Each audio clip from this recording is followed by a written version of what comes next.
con à. Ôi trời mà cắt sọ đẩy lụa chẳng vui à.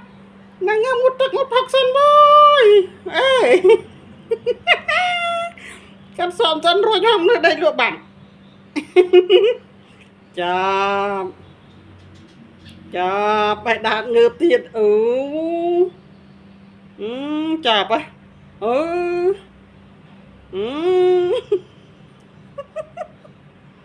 Con à. Ê, ngợp một tật một ấy sân ấy. Anh ơi cắt sọ đẩy lụa chân đó. Mà chưa ngợp chưa lấy à. Anh chào bà. Chào bà. Nhua bà na nhưng bà na có một chai ngợp đây này.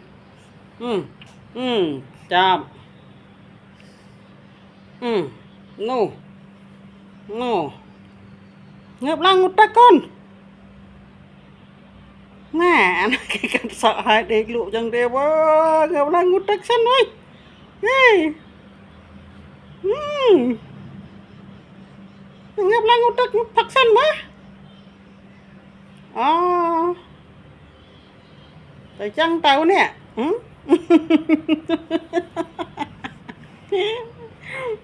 Ngợp lang ngu tắc, ngợp lang ngu tắc, ngợp lang ngu tắc, ngợp lang ngu tắc. Chào ba, con cầm mông cắt sợ đây luôn á. Rồi co cắt sợ là mò ba sưu miền ná.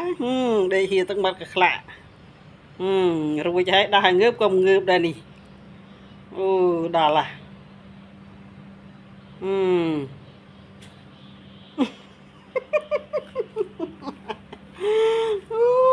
Đó là. Chà ba nè. Người này mà một ôn ắt rôm ngợp tì nà mờ ôn là mình rôm ngợp tì mặn ơi.